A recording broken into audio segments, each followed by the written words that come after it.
share my kind of work in progress. This is actually both something that has been published, but I would still consider very much a work in progress. So I've I completed my main area of research of Bhartṛhari when I completed my PhD and was working with universals with Jati, and his extensive use of that term throughout the Vākyapadīya. But in the course of that, I was kind of drawn back to an interesting and kind of difficult section of the Brahmakand, which is of course the first chapter of the Vākyapadīya. And so there he makes several comments about pramānas, and the more well-known ones, his kind of devaluation of anumāna and pratyakṣa. But kind of after he gets into his main subject, which anyway, I'm kind of jumping here, he brings up Upamāna. So this had always caught my attention. And so this talk is, as I said, part of the process of me trying to understand this section and its significance for his overall epistemological views, which, as I've come to see, I feel his views go very much against the grain of what you find in most darshanas. So let's, no one has been that active in chat. So I'm sorry, this talk is fairly basic. So I'm sorry if it's maybe too basic for some people. I've tried to just try to make it just a general interesting, like an exploration of an idea. So I hope that sounds fine, because from what I can gather, usually the audience are a general philosophy audience rather than someone very specific to a topic. So okay, because I've only attended 2 or 3 talks so far, and last week was very maybe closer to my topic. The other one I had attended, I was just kind of, it was out of my water. It was interesting, just outside of my expertise, which is a beautiful aspect of this colloquium. That I'll just get these windows into what other people are working on in the subcontinent. So just to give you a sense of how fluid my own ideas on this are, I kind of changed the title because I came up with a better term for Upamāna, which I'll tell you where I got it from later, but this analogical comparison, I think this actually isolates the term much better than just analogy by itself, which for the Sanskrit kind of people coming from that side, of course, Upama is the more commonly translated term of simply analogy. So we'll go on. Oh, let me one more thing. Oh, sorry. Let me go back to presenter. Okay, excellent. Sorry. All right, now I'll begin. So again, for those of you maybe less familiar with Bhartṛhari, it's just the quick lowdown on him. Of course, he was typically billed as a grammarian philosopher. So he's within the tradition of Paninian Vyakarana of Order, but he's coming in the 5th century CE. He's best known for the Vākyapadīya, which is a large treatise on very literal sentence and the word, though he also wrote a commentary on the Mahabharata, and maybe also another lost work. It's actually maybe the śabda samiksha. I know Isabel Ratier, she's done some work on this potential lost work of Bhartṛhari. But anyway, Vākyapadīya survived. It has 3 khandas, 3 sections. So the first, of course, a Brahmakand, then the more detailed Vākyakand, more going into the sentence, and then you have the Padakand, which is full of 14 what are called samuddeśas. And I studied more specifically the first one of those, the Jati-samuddeśa. But that's kind of the overall structure. And the way it is organized is from as many in Shastra are. The first kanda is more general, and so that's why it's called the Brahmakanda, but it's also just going over what the word most fundamentally is. And then into in the second section, second kanda, how the centrality of sentential meaning and how that unfolds, how we unpack that, and then the more typical categories of grammar and even of thought or philosophy, such as jati, such as sambandha, relation, are dealt with in the samuddeshas. So that's the overall structure. Today we're actually exclusively looking just in the first chapter in the Brahmakand. As I said, after many years of being with Bhartṛhari, I have kind of my own views of how I read him, and so I'll just kind of quickly share those. I know some of them are maybe not standard, or if people are not familiar with him, then they might be somewhat surprising. Of course, he's a monist. So in the very first verse, Anadinidanam Brahma Shabdatattvam Yaraksharam Vivartatirtha Prakriya Jagato Yataha. So he is, the world is essentially one thing. So he's I think the most important thing to share about him, especially if you're the context of Advaita Vedanta or trying to seek a comparison, is the very exact terminology he uses is Brahma Shabda Tattva. And he doesn't, you can find the explicit term Shabda Brahma in the commentary, but there it usually is meaning the Veda rather than some sort of like Saguna idea of Brahma. Brahma Shabda Tattva itself is kind of difficult to translate. I mean, there's various ways we could break up this compound. I take it as Brahma, who is the word essence, right? The essence of the word, as like a Shashti Tatpurush, but I take word essence, somewhere like a Karmadharaya. So it's Brahma, who is the word essence. And what this word or what the Shabda is something much larger than what we typically consider, much more inclusive than what we typically consider to be like the word or language. I think it has some similarity to kind of in that Vedic context, you could kind of group in maybe intelligence or creativity, but it's something that the absolute just can't help but being. The absolute can't be expressive and creative in this way. And so anyone familiar with Agama or Tantra, or especially Kashmir Shaivism, would of course recognize this is a very kind of fertile conception of absolute for them to draw on as they develop the ideas of Shiva and Shakti in that interrelation. Another thing about Bhartṛhari, reading him, is that he's what I would call, let's say, orthodox. And by that I mean he's beyond being an astika, beyond kind of being a Brahminical thing. He really does believe in the infallibility of Vedic revelation. He also admits that this revelation has come down in many streams, so that we have, multiple Vedas, we have multiple Upanishads, we have multiple traditions that all proclaim to come from this source of revelation. And so his a corollary of that belief is that any contradiction in this revelation is just seeming, it's just superficial, it's just a matter of understanding. Really, Veda is something that is sui generis. It's something, even if the entire world was to be completely destroyed, there would be a new creation and the Veda would be revealed again. And so the Veda exists as a sort of foundation of all culture and civilization and human knowledge systems. This has implications also for his epistemology of how śabda or śabda pramāna again has a very expanded view of that. I think I'll touch on that at the very end. But it's just good to know that he accepts things about the world and about reality purely on the basis of what is revealed in the Vedas and what he accepts from what he calls agama, his kind of tradition down through the shishta and through people who are educated and cultivated in the Vedic tradition, and then of course grammar as well, but Vyakarana being part of that tradition as a Vedanga. Another aspect of his kind of metaphysics or worldview is that he's sorry, I keep on clicking this. He's an emanationist.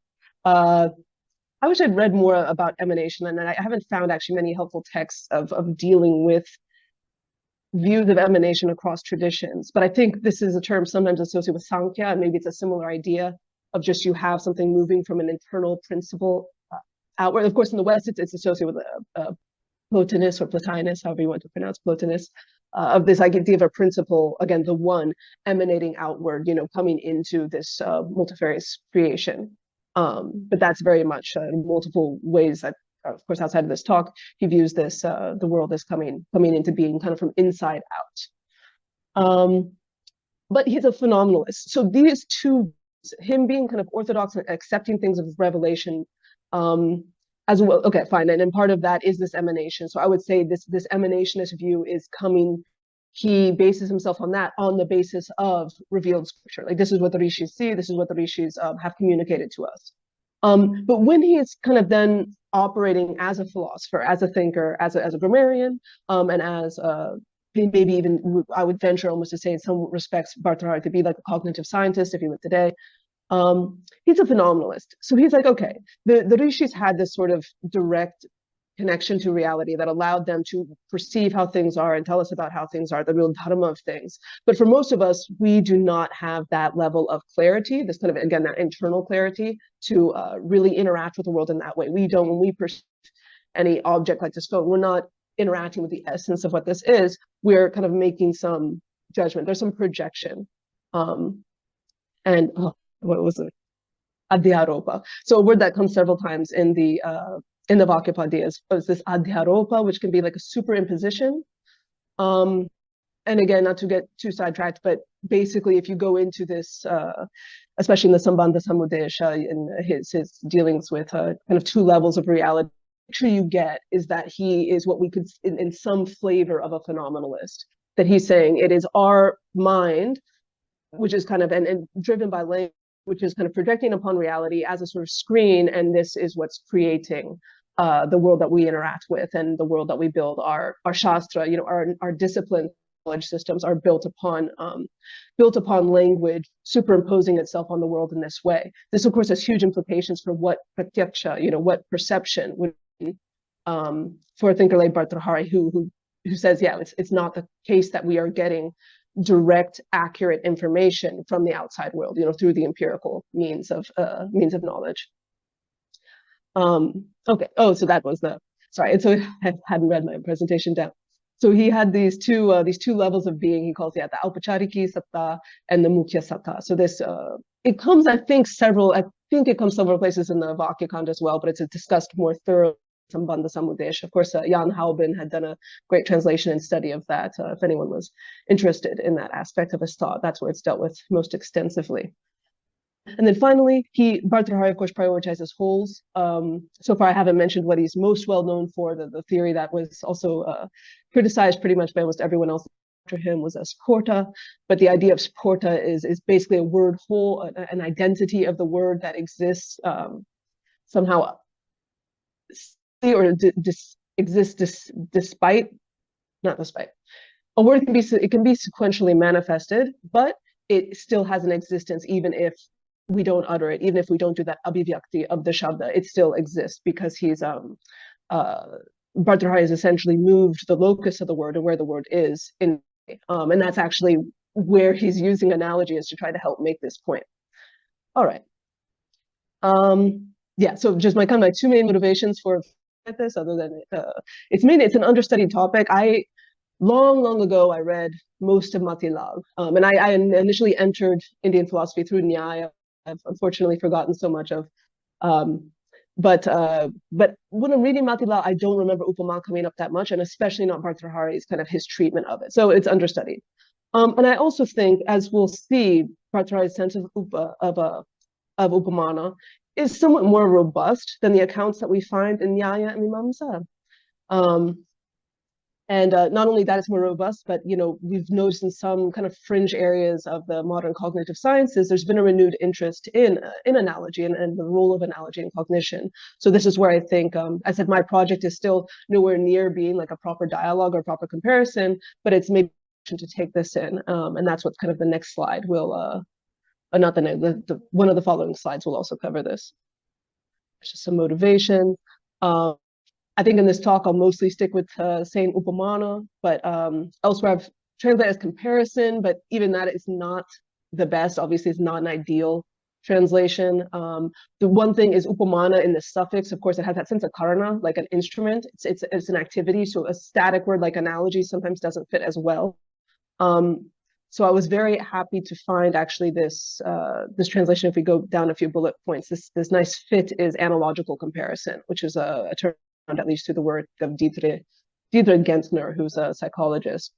I think analogical comparison kind of encapsulates that, okay, there's something, it's an activity. It's something we're doing to get to a certain type of knowledge. But that analogy is is the core of what it is. It's that very specific type of comparison that we know from the very word analogy itself. So then sometimes informally, I will also be just speaking of analogy.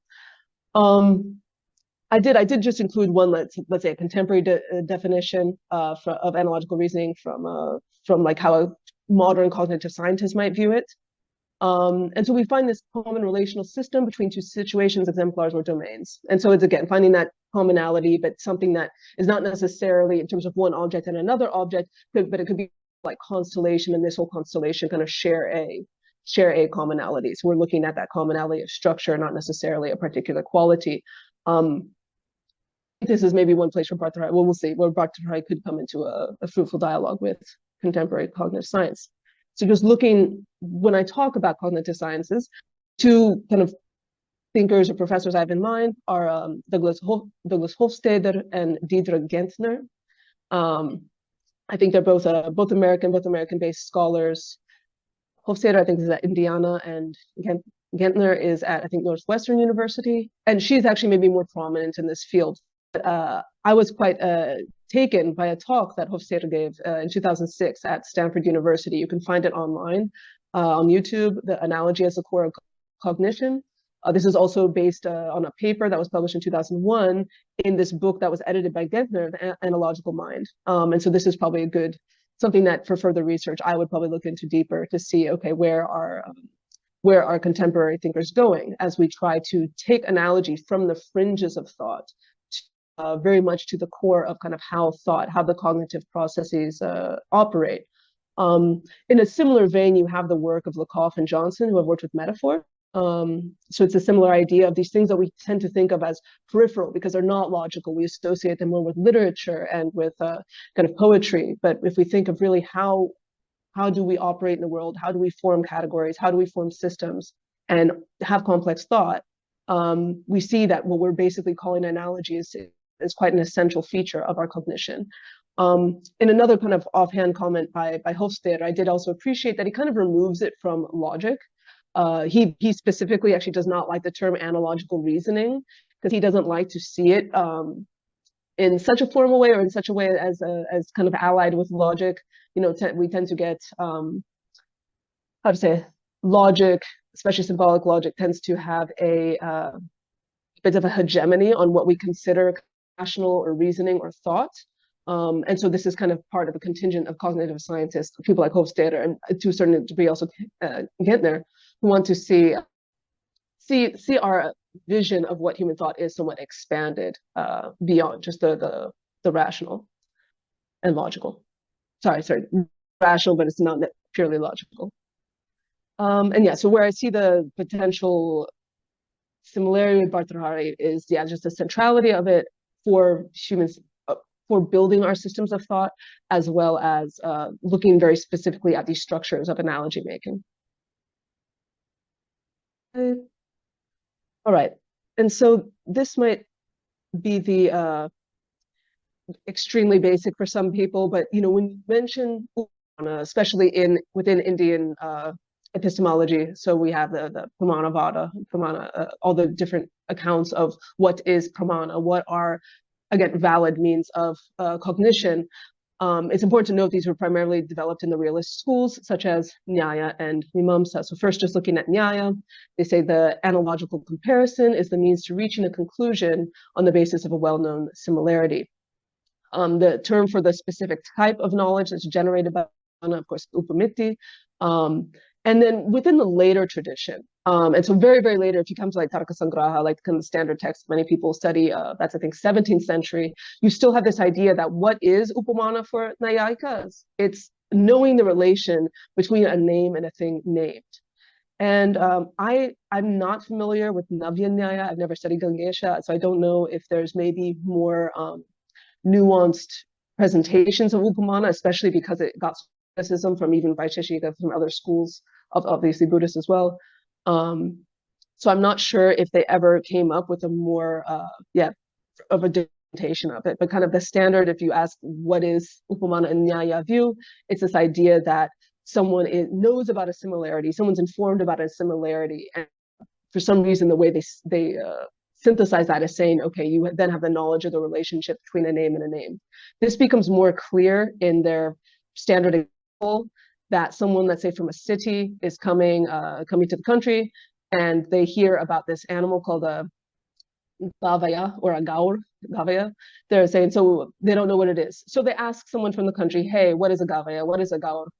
Someone said, I might see one here. What is it? And he says, oh, it's kind of like a cow. It's basically similar to a cow. So you recognize it on the basis of your prior knowledge of having seen a cow. So then this person kind of goes out into the world and heard this. So they have the name Gavaya, and they know that what it might look like.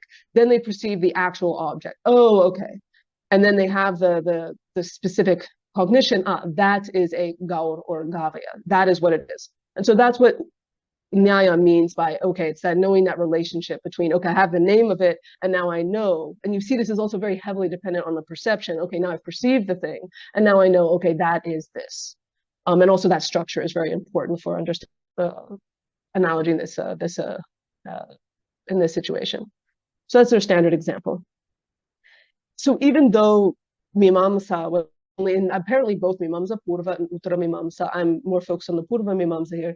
They were the only other school to defend Upamāna as an independent pramāna and not try to reduce it to another pramāna, but they were still very critical of how Nyaya presents, how at least classical Nyaya presents what Upamāna fundamentally is. They contended, and by them mostly saying like śabda, contended that Upamāna gets reduced to śabda, the type of knowledge generated by the word, when we kind of encapsulate it by saying, oh, it's the knowledge of the relationship between a word and meaning. So they feel like this doesn't promote enough independent space for what Upamāna really is. Śabda's definition is analogy is similarity and also brings about the cognition of an object not in contact senses, as for example, the sight of a gavaya reminds one of the cow. So for them, it was very important, again, to have that distance from pratyakṣa. It's not exactly pratyakṣa, though you'll perceive this novel object, and then you'll be reminded of the similarity. So it's kind of this remembering of some similarity with something perceived priorly, that's kind of the special knowledge of what Upamāna is. But once again, it's these examples, at least these kind of basic examples that they're giving, are very connected with perception. It's a very kind of a concrete sense, and not necessarily the primary sense in which we use analytic thought. So that's kind of why I just wanted to quickly go over this Nyaya and Mimamsa presentation about how they characterize analogy, because it's against this backdrop that we can really understand not only Bhartṛhari, but actually we'll see in the next slides how the grammarian tradition themselves kind of had a slightly more robust take on Upamāna. So it's been used in Vyakarana since the time of Pāṇini. He doesn't give definitions. That's obviously not his outside of his sphere, but he uses things like Upamāna. He uses also the Upamita and sāmānya. So these kind of three terms, these three members of an analogy. On the basis of his usage in these sutras, he's just mentioning them to make a point about Tatpurusha compound formation. But the fact that he's using them shows that these were already robust, distinct concepts for him. And so just for those maybe also not familiar with these concepts, this is a bit confusing, but Upamāna itself, so it's the name of the analogy, or of this, again, analog comparison, but it's also in some senses the measure itself, and what's called in the modern analysis of analogy, the source or the object of analogy. So the thing that we're comparing with, the thing that we're literally using as a measure. So in that Nyaya example, like the cow. So the cow is the Upamāna. This is the measure of how we're going to understand the target. So the Upamita, or the Upameya, is the thing that we want to learn more about. So we say the target or the subject of analogy. And the third member, of course, is the sāmānya. So they're a commonality. This is not in the technical sense of Vaisheshika or something, especially not for Vyakarana. This is not something that is ontic. It's something that we recognize. We recognize, okay, there's a similarity between these things. But it's having that thing as a similarity that'll for this analogy to take place. And we'll see again that Bhartṛhari has more to say about the specific nature of that similarity. Let's see. And then I'll just read here a bit. I'm sorry. For the most part, I try to speak on the basis of the slides, but I would, a section just of the paper I had initially written, just for how Patañjali kind of unpacks this a bit. So Patañjali in his Mahabhāśya points out that the Upamāna would not or could not take place if the Upamāna and the Upameya were completely identical or completely different. The Upamāna must take place where there is a little similarity, that's sāmānya, as well as difference, the vishesha. Additionally, he says that Upamāna leads one closer to an unknown anyāta artha, but does not give one complete knowledge of that artha, of that object. So Upamāna illustrates an object in one of its many possible aspects or relations to other objects. Both of these observations are quite important, and the last one I would think is unique to Vyakarana. A little later in the Mahabhāśya, Patañjali analyzes this example of Shastri Shyama, which is black like a dagger, and this is something that's qualifying the vishesha of Devadatta. So like for a fine, he's black like a dagger. It states that the quality, this guna of shyamatva, it must exist in both the Shastri, so this thing we're comparing Devadatta with, and Devadatta himself. But we don't have to understand it in like the vastu sense, like in the strict ontic sense. It doesn't have to be an actual universal, let's say, inhering in both. It's a similarity that we create, and we use the language to kind of apply the suffix to, just to show that plus, to show that it's a similarity, a commonality, but it's something that we can, manipulate surely with language, and it doesn't have any ontological baggage. So thus it's sufficient that the sāmānya, so in this case the śabda, is understood by these two terms, and we don't have to be concerned if it exists.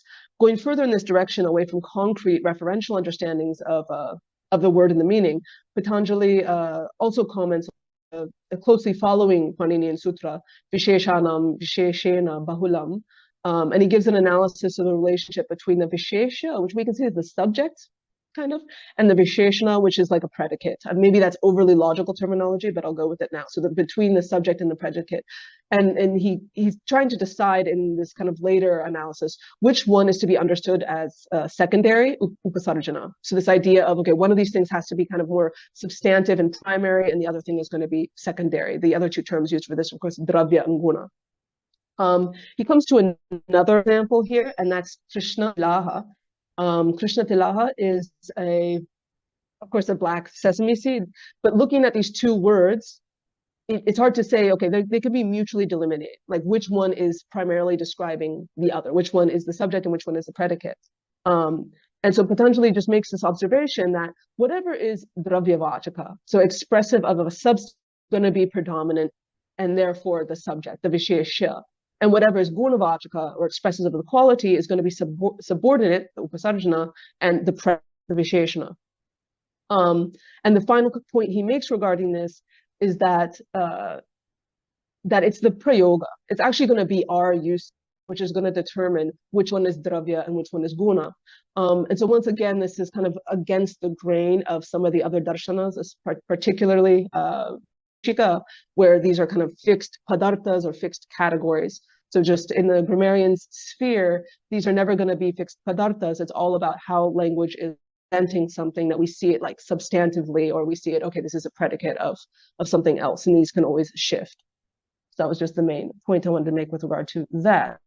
So finally, thank you for your patience. We're finally coming to the Upamāna and the Vākyapadīya, and how Bhartṛhari is using it. I know I mentioned in the abstract sent out, I'm looking just at the first chapter today, but he deals with it really extensively, and actually the very last samuddeśa, this Vṛtti-samuddeśa, which is also the long subchapter. Back when I was doing more in-depth research into this, I kind of had indexed or noted, there's this 120 karika, this 120 verse space where he's kind of coming back and back to this notion. I've heard that Mithilesh Chaturvedi has done maybe some work on this section. I've never had contact with him, but I do believe he maybe did some work, or maybe even like an unpublished translation of this section of Vṛtti-samuddeśa, like really concerning Upamāna. So it would be interesting to eventually reach out to him and find out more. But coming back to the Brahmakanda, part of the structure of it is from the main everything before the 44th verse, the 44th karika, is basically a prelude, kind of setting the scene. And then he introduces his main topic, what Bhartṛhari wants to discuss in this opening chapter and in his own work in this verse. And he states that there's two aspects or kinds of the word, and one is so one leads to the production of sounds, and the other aids in conveying meaning. He first introduces it in this very vague terms. He doesn't give any. He just kind of gives this indication of, okay, if we can make this distinction in function within the word, these are kind of the two functions that we see.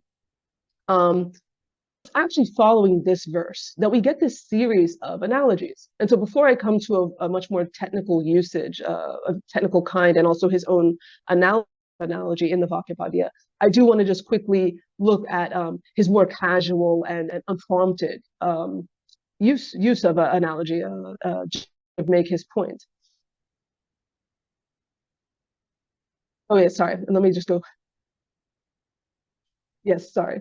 Coming back to these two aspects, just something to say as a prelude, is that he, and this is a somewhat unique position, so I'll just say it, that he says the word essentially has these two powers, and he puts it in terms of artha shakti and a shruti shakti. So it has this power to be, power to actually be an object, not just convey an object, but be an object, and also or to kind of be expressed or verbalized or made manifest. And that it leans, it's never kind of alienated from either of these powers. Shakti is always intrinsic. It's never something that's going to be, even if it's operating more in one function, it's not that it loses that other function.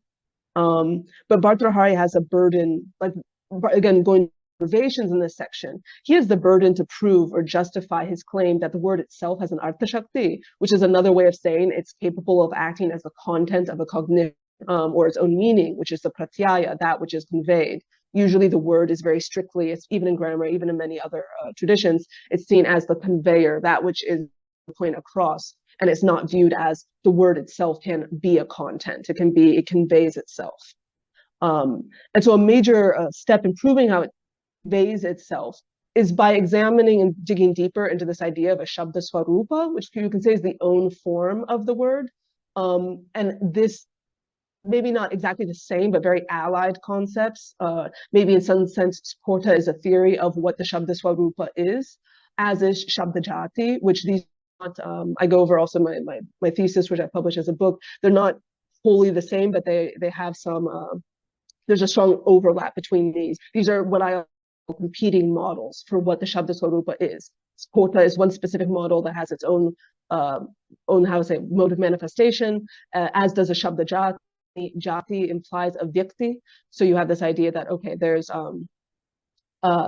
this universal and there's this vyakti, but at least that universal some qualities, which I think Bhartṛhari appreciated and wanted to conserve when he's trying to articulate how can you have a permanent, abiding, replicable identity like tattva of a word, and this thing which is pratyaya, so this thing, something to be conveyed, like a content.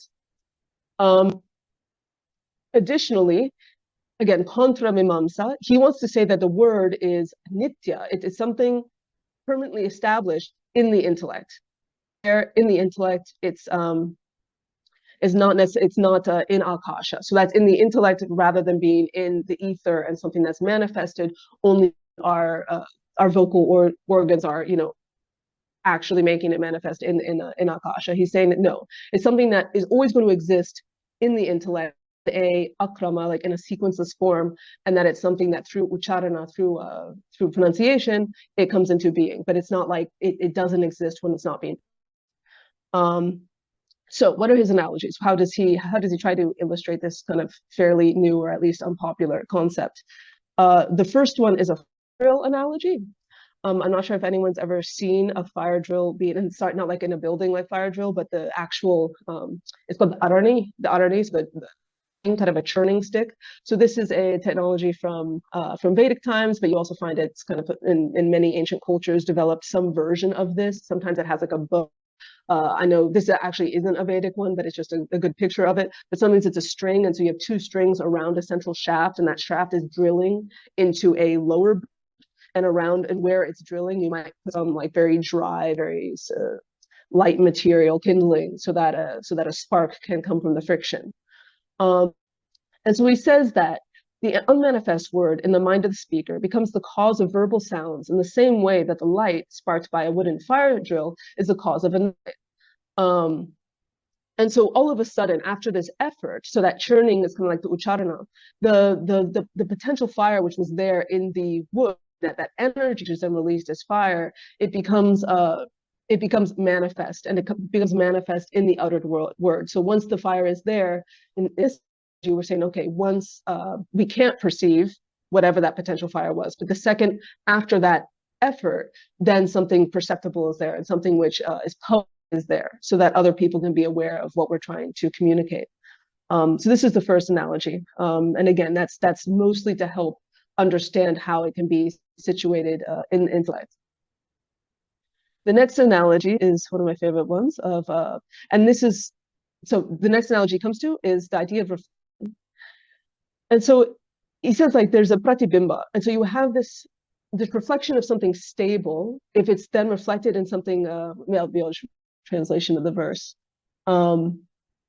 If you have a stable object elsewhere, it can appear as if moving due to the current of the water, and that nature, that relationship is the same as that which obtains between sporta. So this is the very first time he uses that term in this work, and nada. So they're both the word. It gets very technical, but just at least in a certain sense, the word is not necessarily just this moving, fluctuating, audible thing. The word is also the main, in this case, the moon, the thing which is being reflected. So that is stable and it kind of exists in a different medium. But because of the manifesting medium, it comes to take on this kind of fluid, moving, dynamic capacity, which we associate, and also sequential capacity, which we associated with the nada or the dhvani, the manifesting sounds of the word. So again, he's just going into a new concept through these analogies. The other analogy he uses to explain is of an egg, and by this he means the development. And here he uses the word kratu, like so the power. So the power that is called the word is similar to the development of an egg. It gradually attains a differentiated sequence, or a differentiated form. And so we see in this upper corner of an egg just with a yolk. Kind of hard to tell what it is, but through certain definite stages, it becomes a distinct and identifiable being. So this is all about the process of moving from an undifferentiated to a differentiated state. Just like the own form of the word in the intellect, it can be there, and without being uttered, no one would really be aware. I mean, other people in the context of communication, if something's in your head, I don't know what it is until you say it. So once you say it, once it's kind of brought into a distinct, sequential, identifiable form, then it's public, and then we can all know, okay, that's what you're saying, that's the word that you said. Just like, unless we're a specialist, we could look at many different eggs, many different yolks, and not really know what they are, but once they come into the full development of that bird or snake or lizard, then we're like, okay, that's what the identity is. And finally, a very common analogy, of course, is light. And so just like light reveals itself, and sorry, I haven't been giving the Vākyapadīya verses, but this is in 155.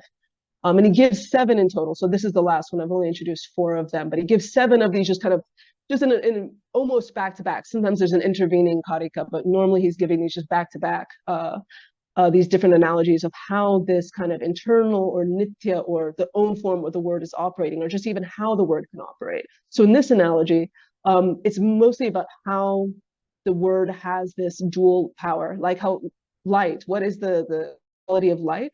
Light reveals itself. So you light a candle, you turn on the light, and yes, we see the light itself. So it's self-revealing, but then it's also going to reveal something else, like in this case, like the apple object. So something that the light is revealing itself and something else. So in the same way, the word reveals itself as well as its meaning or object. And so this is again concerning that pratyaya, that sense that the word itself is something to be conveyed. And for it to be, so there's other kind of conditions of how it has to exist, but these are just some examples of how heavily Bhartṛhari is drawing on Upamāna, on analogies, in illustrating a novel point. So this is actually all leading up to these 2 karikas, where, so again, he started in 144, now we're at 159 and 160. This is coming to the first third, maybe first half of the Brahmakand, of the first chapter. And here he gives a complex analogy, which is spread out over 2 karikas. He says, just as words like vriddhi, and this is also some background if people don't have that Paninian background. Vriddhi, of course, in Paninian grammar is when you're, it's a name for the fully developed, for a large, kind of like a dip, a very long It's a name for a very developed form of the vowel. But its literal mean is increase. So just as words like vriddhi, having conveyed their own forms and relationship with their named, in this case, the phonemes conveyed by the contractions at, aich. These are other Paninian terms, of course, for the long a as well as I, au, these kind of long, fully developed vowels. So just as this term vriddhi can mean these speech a, au, in the same way, the word agni, specifically in this one Paninian Sutra, having its own form agni as a foundation, enters into a semantic relation both with the sounds agni, upon which the, let's say, work of adding the suffix is performed, and that which is made by the word agni, the deity. And in this case, it has to be the deity fire, because that's the basis on which you would add the suffix. Sorry, that translation does not very elegantly convey the analogy, because it's unfortunate this analogy is really embedded in quite a parochial context of grammar, and I would be lying if I said I fully understood it, because it's, but basically, where Bhartṛhari wants to go with this is in the case of vriddhi, you have a word which we understand the word first. And I know my pronunciation is also not ideal, so vriddhi, but at least I can pronounce it to a certain degree that you understand what I'm saying. That I'm not saying a totally different technical term. So to the extent you can understand vriddhi, you understand, okay, it's these specific sounds which need to come into play here. Either a, I, o. These sounds need to come into play. But vriddhi itself has a different swarup, a different form than the sounds that it's conveying. But still, in other places in grammar, and when we want to do work on words, we have a word like agni, which in order for any work to be done, we need to understand the form of the word itself. So we understand the form of the word agni. On the basis of us understanding that form, then we can see, okay, in this case, agni, we want to, of course, do the operation on the sounds. So in this, in the verses of shruti, on the agni shruti, on the sounds, agni. But part of the meaning of the sutra is that we only add this particular suffix to make agneya, to make this form when we're talking about fire as a deity and not fire as like a substance, as a phenomenon. So then we have the kind of conventional meaning when we normally talk about meaning, means this fire deity. This meaning also has to be understood from this word agni. But both are going to be coming into the work, into the grammatical operation. But the work of the grammatical operation is going to apply more to the sonic form, but we still want to understand the meaning which informs when we perform this grammatical operation or this work. So again, the main point is just to prove that there's actually a swarupa of the shabda, which we can differentiate from the uttered sounds as well as from the conveyed meanings. That's really where he's going with this upamāna, that the words have a distinct form and that we need to grasp this distinct form clearly before we can proceed to do any other work with the word, or even before we can proceed to understand what the word is and what it's conveying. Let me just see if there's any other comments. There was, if you read Iyer translation of the Vākyapadīya, or even if you read in the Vritti in the Sanskrit, there's some sense that there's another word. There's a complex point about kind of this, maybe this regress ad infinitum of continuously distinguishing another word. I won't get into that, but it was kind of a strange point, which makes interpreting this section more difficult.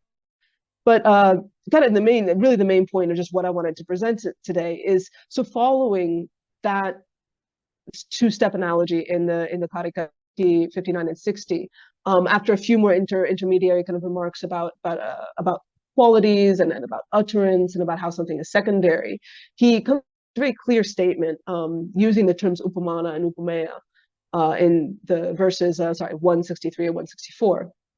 So he says, when whatever is considered as a common property between the standard and the target of an analogy itself figures in an analogy, some other common property different from it is going to be distinguished.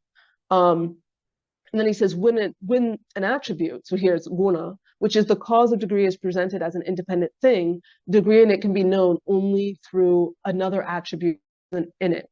Again, the English does not do this the English doesn't do this very good justice. But the point from the first verse is really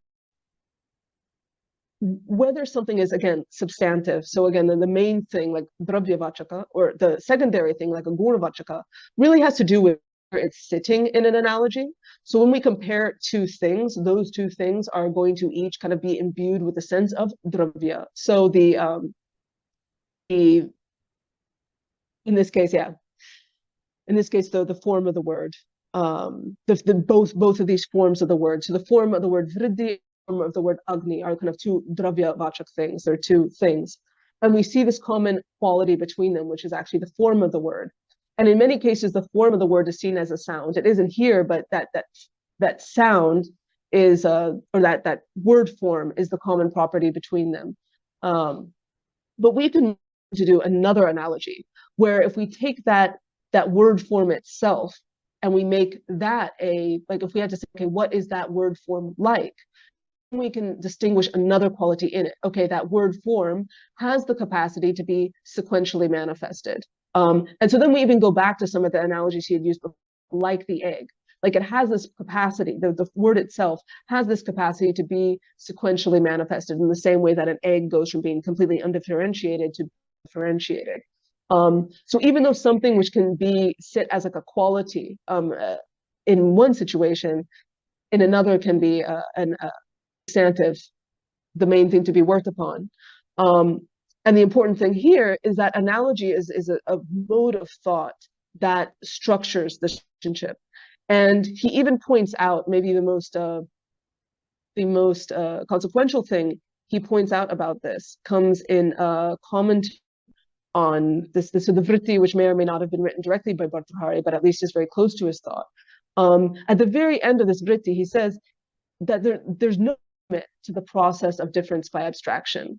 And through analogy, we're basically able to structure this process of abstraction, of taking steps further and further back to just to point out a new distinction.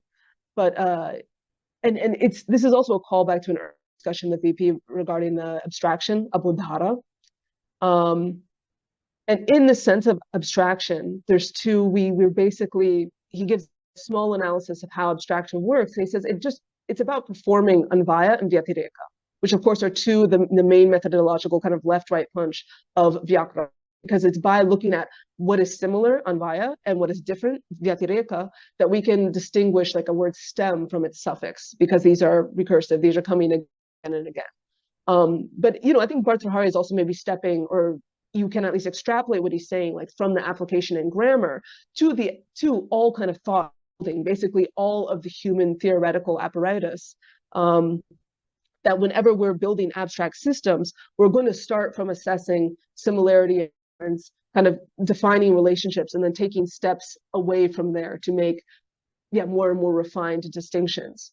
And again, to me, what was interesting is that he really specifically calls out analogy and illustrates its role in this process. And this is where I think the Bhartṛhari, the cognitive scientist, kind of sorry, this did take more time than I had anticipated, but just one more thing I wanted to touch on is just again looking how Bhartṛhari came to this somewhat more nuanced understanding of Upamāna, if we were to compare it to the schools where Upamāna is more well known. Thing, as we saw maybe from earlier, Patañjali himself, but mostly Patañjali had taken some steps in this direction of, rather than primarily seeing Upamāna as useful or applied in cases of perception, we tend to use it more in our own theoretical systems. And so that kind of divorce from any ontic implications was already there.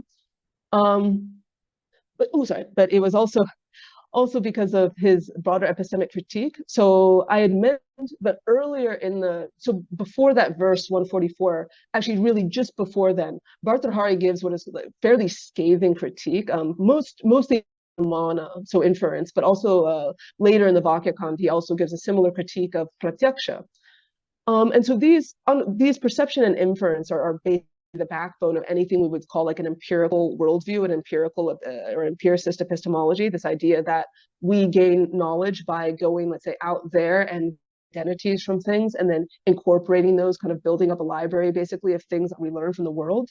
Really not enough time or space to go into this now, but Bhartṛhari, which is more developed in the Vākyapadīya, but he basically puts pratibha, which you can say is like intuition or insight, at the center of his epistemology. And part of that, of course, is again linked to tradition. So in his view, someone like a rishi has this perfected pratibha, and they can directly see and connect with reality. They record in agama, so in the Vedas, what they record comes down to us. And so especially regarding supersensory things, our only real standard of learning is by relying on that inherited kind of wisdom and tradition. Okay, so that's his more orthodox view. But another aspect of that view is that actually each of us, and even animals, were imbued with a capacity for pratibha, which of course in animals is arising as instinct. But he also sees it as very much a core, as part of the human, that it's something, let's say, situated in, he sometimes says atma, so it's something really situated in our soul, which is to say it's at a quote unquote like deeper level than just the intellect, but it's something which comes out from the soul and through the buddhi, and eventually can be externalized fully as a statement or as an These are both different ways of abhivyakti, of ways of manifesting that pratibha. But again, so when he has this epistemology, which is based more on intuition, that what we really know and how we really act is based on something that we're digging up deep within ourselves. Part of that is, of course, we have this all the books, all the shastra, all the things that we speak and the systems that we build. And so aside from these two well-known pramanas of perception and inference, it's interesting that anumāna is already there as kind of another pramāna that is quite rooted in speech, even though it's something different than speech. Times anumāna, especially the way he's using it, is you already have an existent example of speech, right? It's presented in words. Her face is like the moon. Thing is presented in words when we're structuring an analogy. So to me, it was interesting that Upamāna is a pramāna that is so aligned śabda with language. Also interesting that was part of the Mīmāmsa critique of Nyaya, and even Nayayika saw that Upamāna does have this really close relationship with language. But his approach to epistemology was so much more concerned with how we are actually formulating meaning, because he was free from some of the constraints of a realist epistemology. Something I also would say is like that yathartha, that the point of an epistemology, or the point of articulating an epistemology, to be absolutely certain that our thought is correctly corresponding to an external reality. Because Bhartṛhari was operating outside of that paradigm, I think it allowed him to just to play around and kind of have more space to be critical and creative with what analogy or analogical comparison is, and how important it is for our and he does this in a way that I feel, again, is highly prescient of the ways that certain modern cognitive scientists are looking at the role of analogy and cognition. So that's really all I have. Maybe stop my share. So thank you for those who stayed. I can't really see, but thank you for your time today. I'll stop my screen share. Thank you, Veronica, for a wonderful talk. The floor is now open to questions, but before we begin, I'd like to invite Dr. Shruti Bhatt, who has kindly agreed to be the first respondent and has also read through the draft of the paper you had shared. Over to you, Shruti. Yeah. Hi, Veronica. So thanks for a nice talk, and also for the draft, because Upamāna is one of the very interesting things which I also kind of was reading all the time. So I have kind of one observation, or maybe, I don't know, it may sound like a bit of comment, but this is just an observation which I wanted to kind of make. First of all, as you mentioned, yes, the later Nayayikas like Gangesha obviously has worked too much on Upamāna, because he has one complete Upamāna khanda, and where he definitely talks about how this analogical reasoning is so important, and it becomes like a means for valid cognition. So he definitely takes many things, and also so many things are dependent upon Vaiyakarana's analysis, because even for Nayayikas, the starting point of any reasoning is sentence. So it's like the underlying proposition for a sentence, right? So my point was, like, when you said that Bhartṛhari used many upamanas, right? So you gave us a lot of examples like light upamana and then reflection upamana and all this.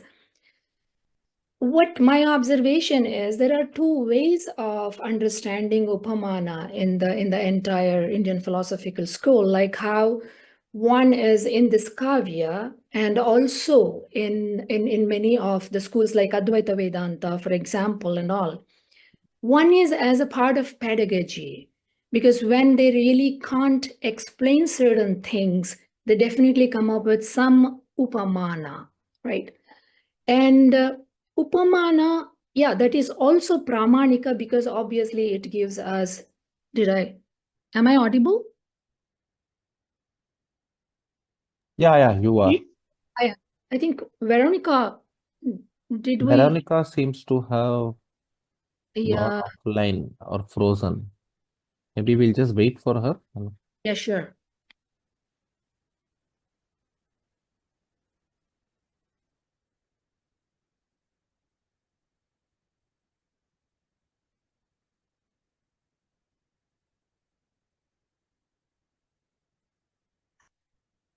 Sorry, I don't know what happened to my network. It really cut out just as you were saying that one aspect of it is pedagogy, and then it just cut out after that. So I didn't get the second. Yeah. So the one aspect is pedagogy, and then the other aspect is actually considering it as a means of some valid cognition, where cognition needs it's some experience. Experience has to be some, it is not recollection kind of a thing. It has to add to something, to the whatever the knowledge we have.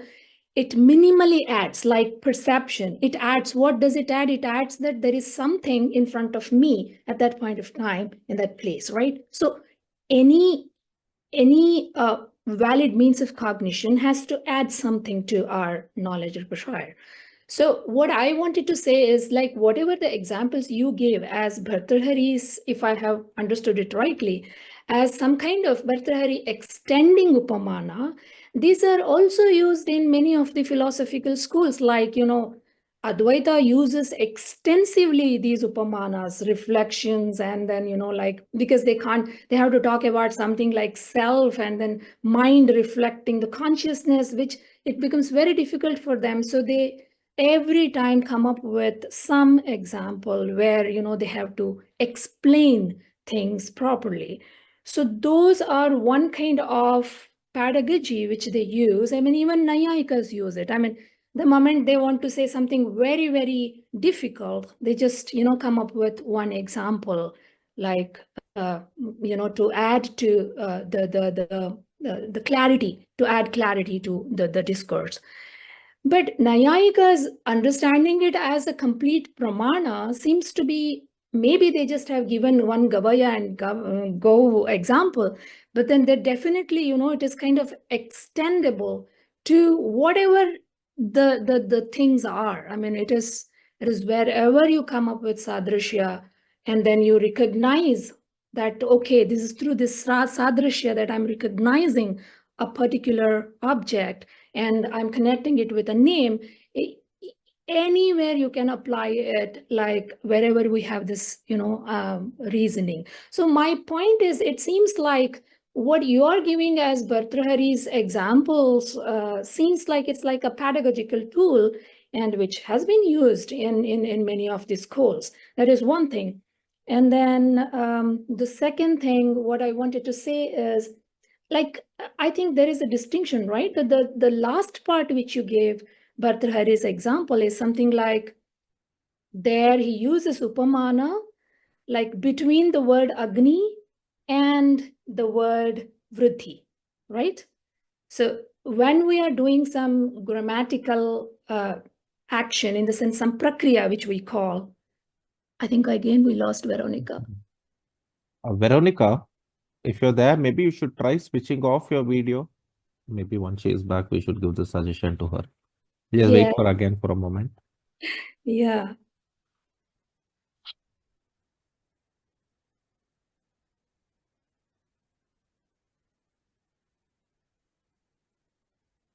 Shruti. Yeah. Yeah, by the time Veronica comes up, can you please explain that example? I was trying to follow it up. I couldn't understand it. Vṛtti and Agni. Yeah. Okay, she's here. She's here. You continue. Yeah, I'll continue. Yeah. Hi, Veronica. I'll just add. Maybe you want to switch off your video. That might help with the. Yeah. Thank you. Sorry. Yeah, please go on. So if I understood properly, like in Vyakarana also, like because Varun was saying, I just wanted to add that. So the thing is, in Vyakarana, we need some word, like Agni is a signifier, right? This word Agni, what I'm pronouncing. And then it actually signifies something like this fire. The moment we say Agni, we also have this meaning in our head, right? But then sometimes in Vyakarana, we are not worried about the meaning, because we want to say that we need this word Agni itself, right? Because we want to do some kind of a grammatical processing for that word. Like when we do Gana plus Isha, there is something happening between these two words. We're not bothered about what Gana means and then, what Isha means, right? So in this context, the grammarians say that, I mean, if I have understood properly, that it is Bhartṛhari comes up with and says that when you are doing some prakriya, how you do with Agni, it's like using English as a meta language and the target language, right? If I have to say something about a word in English, I can use English to refer to the same word, not the real, some meaning for it. So like that, like how Vṛtti word actually it refers to a set of I out this thing, right? Pradhirat aich. So these elongated vowels. So we are referring through this Vṛtti to this Vṛtti, which is again a set of only sounds.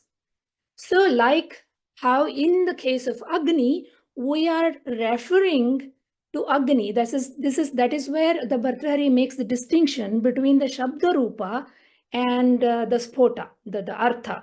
Because Agni means fire, which is actually, that is the meaning of it. But then Agni itself has this Shabda Rupa, right? So that's where he gives the analogy. He uses analogy like, look, like this, it is like this. So my only concern is, all this seems like a kind of a pedagogical tool where, Upamāna is being used. And I don't know whether really it is kind of adding anything from Bhartṛhari's perspective to the entire Upamāna as an epistemic means is. I don't know. I have to really, I'm curious that how more it is adding to the existing thing. Oh, yes. No, thank you, Shruti, so much for those comments. No, I just first like to reply to the earlier aspect of what you said, I think before I cut out the very first time, and how you were qualifying Upamāna, of course, as a pedagogy. I didn't mean to give these examples because that is very common within all of Shastra. I was just showing that he was using it extensively, as do other people within the tradition. But as a means of valid cognition, you made a specific comment that every means of valid cognition always has to add. And I would say this is exactly, it always is kind of adding to the body of knowledge, it's always adding something. And I would say this is kind of where Bhartṛhari is slightly different, because it's more that it's a means of announcing what's already existent.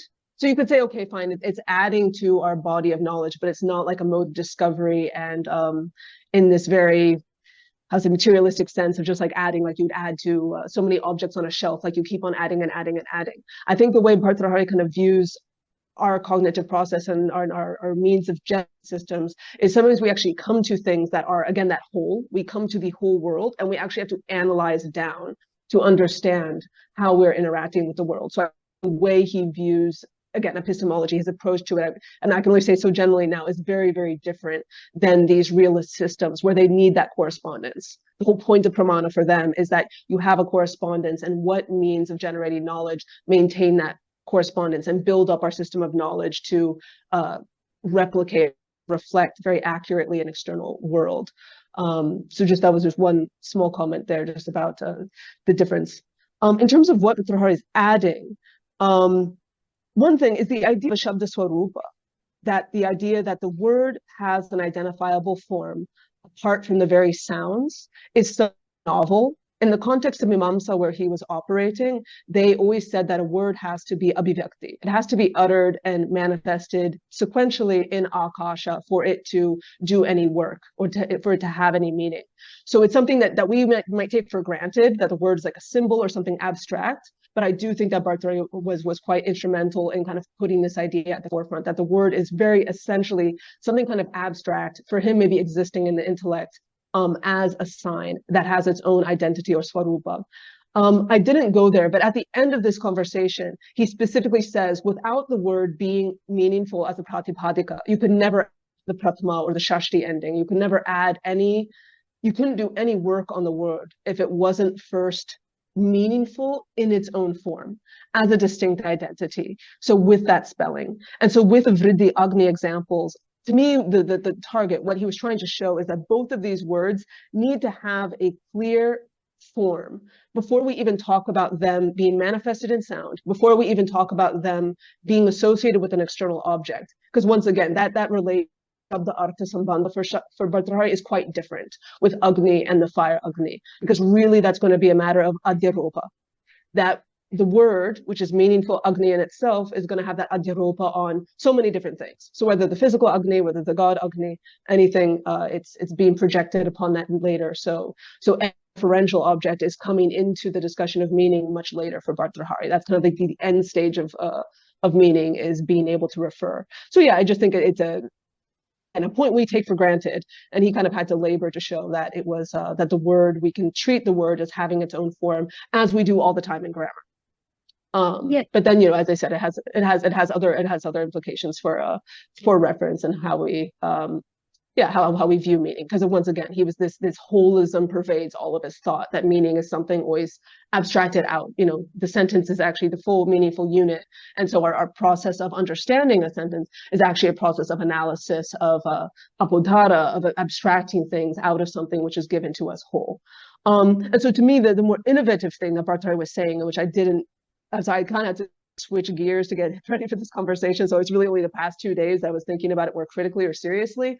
And I wish I could have illustrated. Really, the most important thing I said today was probably concerning that Vritti section on Karika 163, where he says nasti vyatireko avachedaha, something like that, something to that extent. You don't have this limit. Because so I think really the way he sees analogy as providing this structure, and the fact that you can kind of pile analogies. And again, that's where I failed in my work today, because I have a strong feeling that he is doing this piling, but I could not really identify and correctly articulate where and how he was doing this. In the Vritti, it's kind of annoying, and I see where people think it's a different author, because sometimes the Vritti is really unhelpful. He just goes into really different examples, and it's like, I really wish it was speaking exactly about the actual karika here, because he gives the example in the Vritti of, if you're comparing, and I don't want like casteist language or stuff like that, but the example he gives better is that the Brahmana and the Kshatriya are like each other.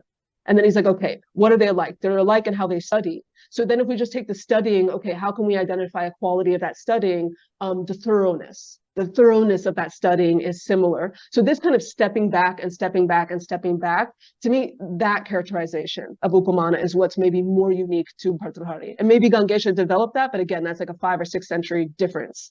So it's more pointing out that— I must just add to one thing, that many of the texts, like Vaisheshika texts and also some other texts, use this as sadharmya vaidharmya. See, the terms actually, sometimes they differ for school to school, right? So sadharmya vaidharmya is exactly what you're saying, like how it's like, what is the similar thing in two things? Like if I take, I don't know, like a pen and a table, then what is the sadharmya between the two? And then what is the vaidharmya between the two? What is the difference between the two? So this again is used extensively in many of the texts that time. So that's what it's not so much just the sadharmya vaidharmya, which is the same as samvaya vyatireka. It's not just that there's a similarity and a difference. It's the fact that which member of the Upamāna, where something is sitting, determines whether we see it substantially or as a quality, which it has nothing to do with similarity or difference. It's more about how we're treated as an object. And again, I feel like I'm not doing full justice or fully articulating this, but it's more about seeing Upamāna as a structure, and how we apply this structure is determining how basically the degree we see something as a substance or as a quality. So I think that's maybe more on it. I'm not sure if that's— Thanks, Veronica. And also, like, I would rather leave the platform for others to ask questions. Thank you, Shruti. Other members of the audience, any questions, thoughts, comments? Rahul Dutt, Gautam, would you want to speak out your question? Yeah, I mean, thank you for the talk, Veronica. So I do not have an expertise in this area, but I was thinking, because you called him a phenomenalist, no? So from that area, I was thinking, if the cognition happens internally and not in an external space, Akash, as you said, so are you positing some kind of internal space, like the phenomenalist will call the intuitional space for Bhartṛhari? No, he doesn't go into anything like Chiddakasha, which again is developed more in the Trikāgama. He doesn't go in that space. It's always kind of like Atma. He'll talk more in terms of the self, that is if you had to give it an adhikarana, if you had to give it a basis, kind of a quote unquote where it is, it would be, let's say, in the soul, or in the Atma. He doesn't no, he doesn't go into any idea of like an internal akasha, and it's not like the cognition. And this was really comes from Mimamsa point, which was that the shabda is eternally abiding in akasha and has to be abhivyakti. It has to be manifested in this external akasha to kind of to be an object, to be a thing. Okay, like a reference to an external. Yeah, not just a reference, but to become an external object, that the word do on the word. And it's, for them, it's also actually about the shabda bhavana, and it's about the power of the word and how meaning is conveyed. There's several kind of interrelated concepts that are maybe not as interesting for someone interested in phenomenology or metaphysics. It's really just more kind of their parochial view of how speech is manifested and meaningful. Thank you. Varun? Hi, Veronica. Thanks for this lovely talk. I will switch on the video, I'm sure. Yeah. And of course, I mean, analogical.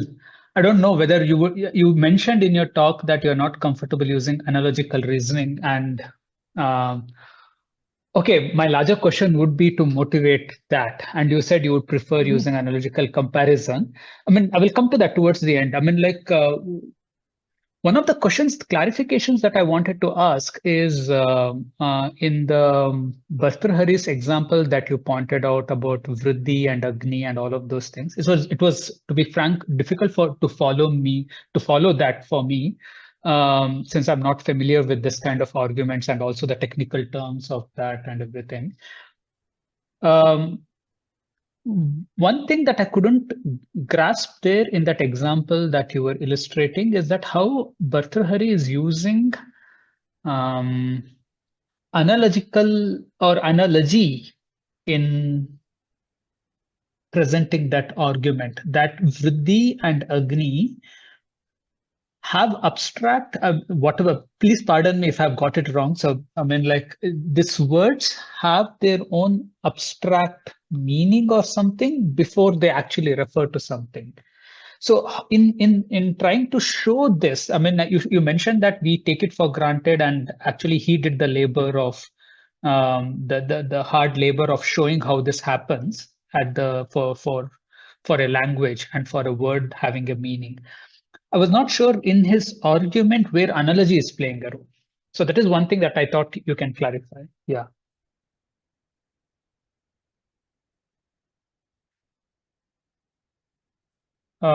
Veronica, you are there?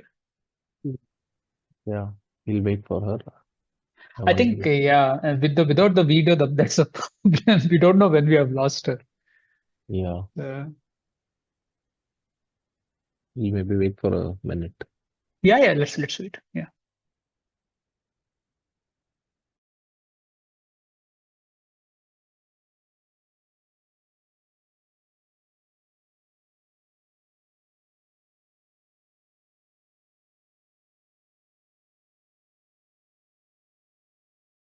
Hi, Veronica.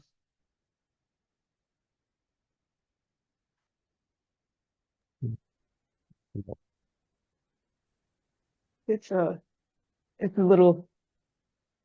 Hi, Veronica. Can you hear Are me? you there? Yes, I'm here. I'm sorry it cut out again. Yeah.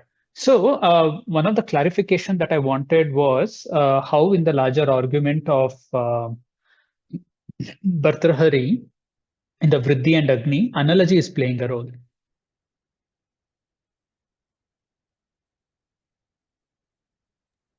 Sorry. So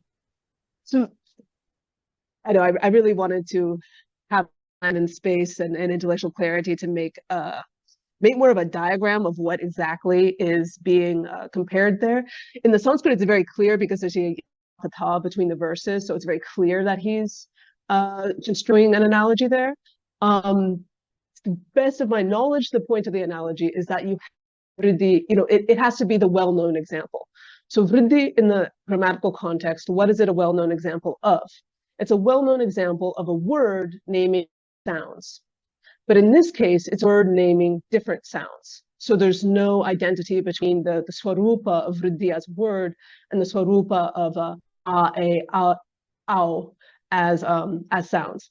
But still, it's having this kind of sangi, and it uses here sangi, so with the sounds as named. So that's the case with vriddhi. So that's the well-known, everyone accepts, everyone's comfortable with that. Then he comes to, and this is again, the exact memes are admittedly fuzzy for me, but I think that the gist of it is that when we come to something like agni, we have to also understand that a word is standing for itself as its own named. Shruti was touching on something which I think is maybe also implied as a view. I don't think it's necessarily Bhartṛhari's. I think it's implied as a potential view within other systems, and even within a discussion within grammar, that you keep on getting these like another word, another word, another word.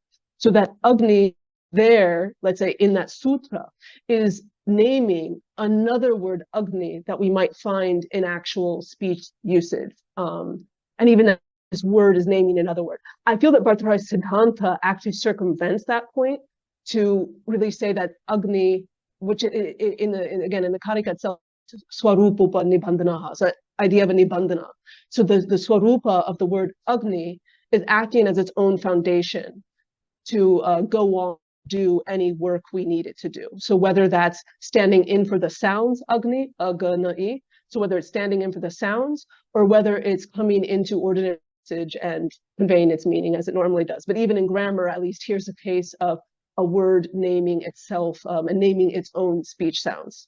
So vriddhi, other speech sounds, agni names its own speech sounds upon which the operation has to be performed. But I think he uses that the very specific point of that sutra, agnirdhak, whatever it is. It's a very specific point, is that the meaning plays in there. To know when you apply that suffix, that pratyaya, have to know what the meaning is. But then but ultimately, where, let's say, quote unquote, where you're applying that pratyaya is on the sounds. So agni in this case really has to be referring to its own speech sound as the named, but without forsaking its identity as the agni, which means the devata agni and not the vastu agni. So he uses vriddhi as an example and uses that as an analogy to illustrate, or uses agni as the example to illustrate about vriddhi, or something like that. That is where the analogy is happening, is it? And so the analogy is, again, the well-known thing to a less well-known thing. So the well-known thing is that vriddhi is going to, it has its own identity as a word, and it names speech sounds. But those speech sounds have a different identity. Whereas agni is going to have its own identity as a word, just like vriddhi, but it's going to name itself. It's going to name its own speech sounds, the agni shruti, as well as the agni abhideya. He also brings in this idea that it's the shruti as well as the abhideya, that both of these things can be named by it. Yeah, actually, the way you described it now is much more clearer. And I was thinking that, like, say, yeah, it's true what we take for granted. And I mean, like, one of the obvious ways we circumvent this confusion is just by putting a double quote around the word. I mean, like, I think that is what you're referring to. I mean, like, then we can highlight this is the word that we are talking about and not the referent of it, or something like that.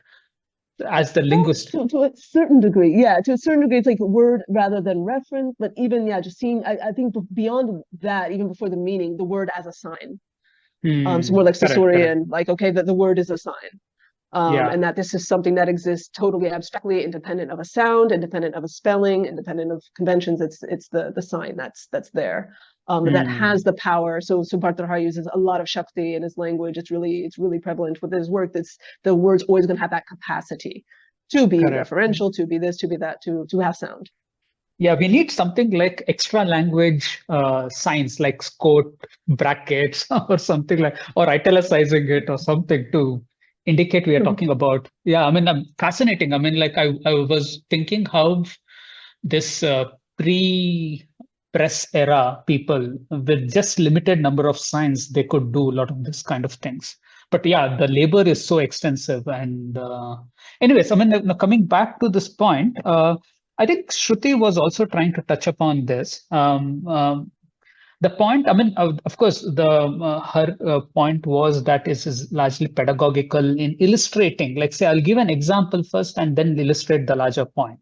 And I feel, I think there is much more happening in analogy here. And I think you were also trying to touch upon that in your presentation. And what more is happening apart from providing similarities or providing examples as illustrations and all of those things will come to the fore once we understand that analogy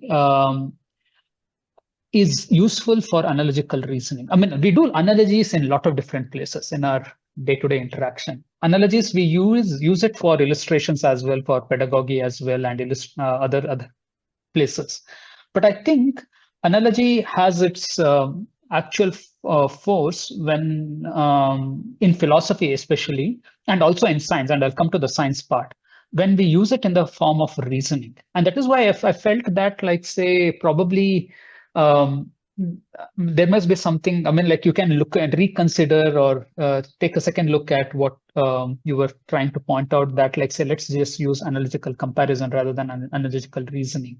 Because I feel that, like, say, even in the examples that you pointed out about Bhartṛhari providing illustrations, Veronica, you are there, no? Sorry, I mean, like, I just have to. Yes.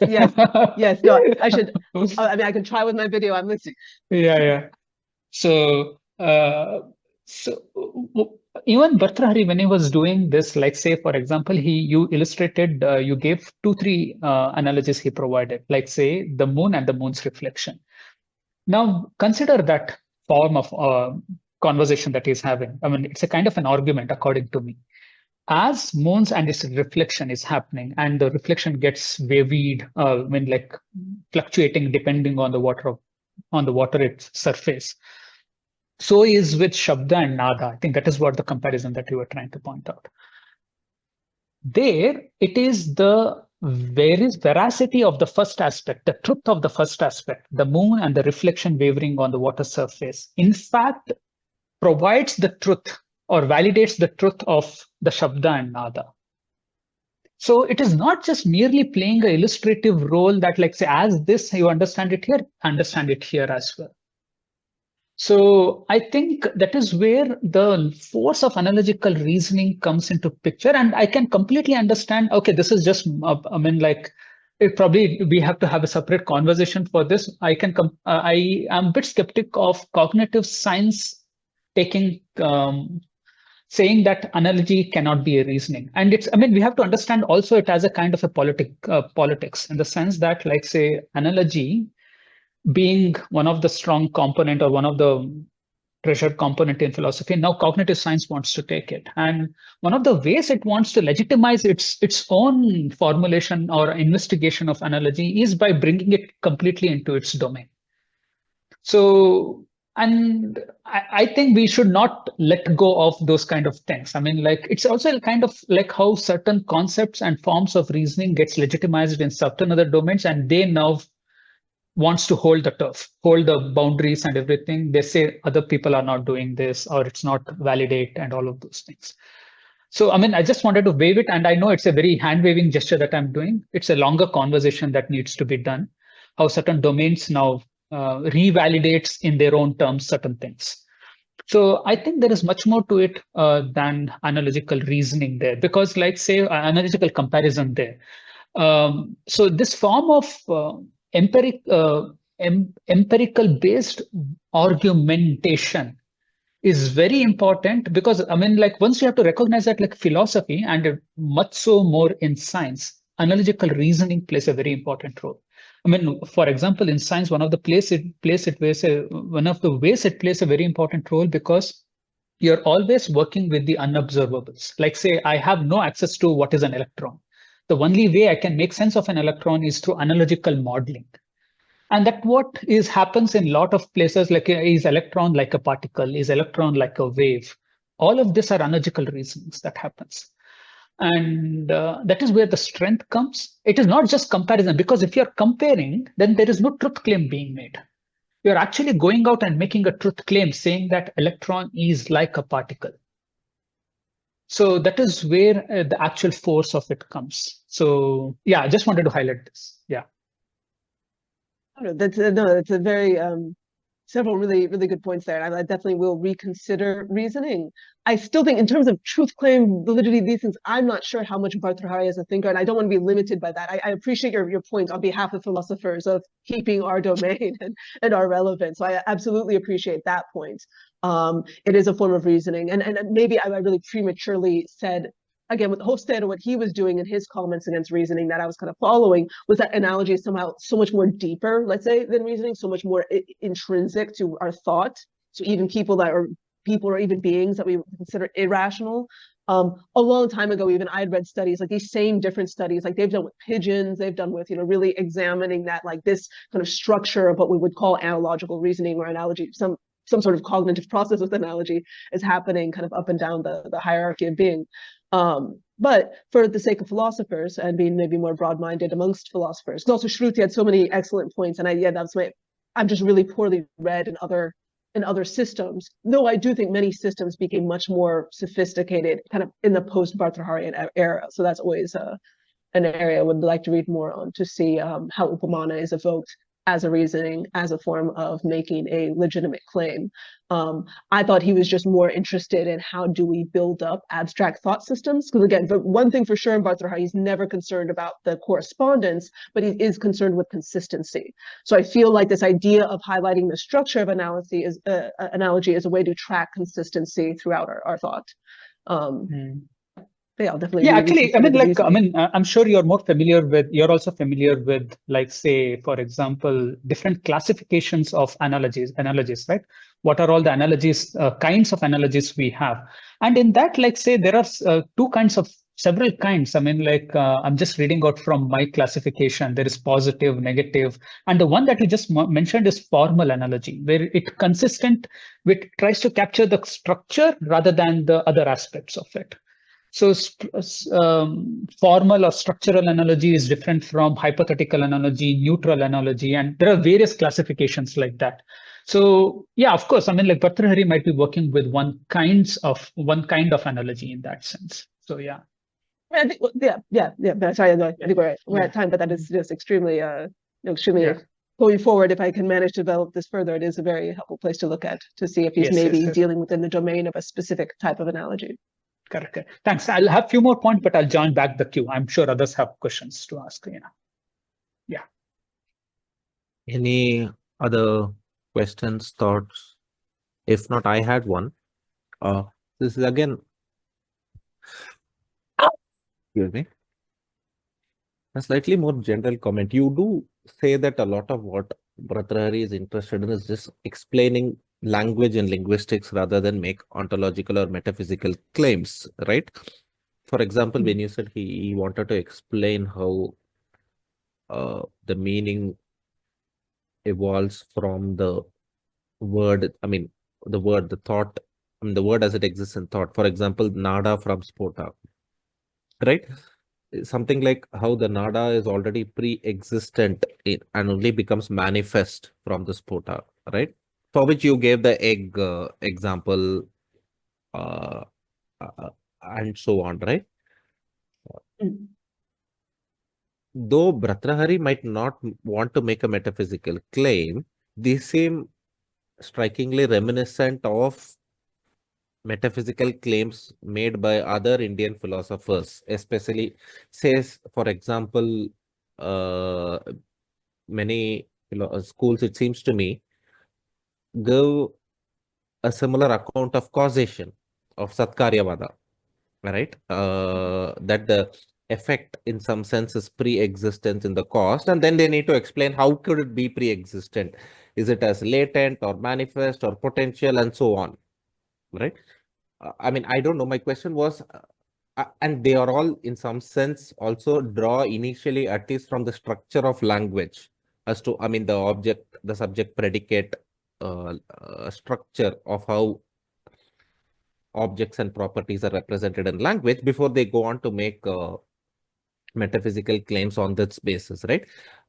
And one other, again, an example that you gave of how guna is not a category as much as just is not a metaphysical category, but only just a way of describing, and something that is described as a predicate could in another circumstance serve as the substrate, right? And this related back to his larger point of how one could make such infinite number of distinctions in abstraction itself, right? Again, Bhartṛhari might not have meant it might not have meant anything metaphysical substantially, but only linguistically. But I wonder, has Bhartṛhari's such thoughts had specific influence on specific schools of Indian philosophy later on their metaphysical thesis, specifically about, I mean, say on their account of causation or other account of the relationship between substrate and quality that you are aware of? Yeah, no, I mean, the biggest, I would say that the biggest inheritor of Bhartṛhari's mode of doing philosophy, of approaching the world, is definitely, I would say, Abhinavagupta was probably the person. You know, Utpaladeva a little bit. Of course, they both kind of rescued him from the disparaging comments of Soma-Ananda in the Trika Shaiva tradition.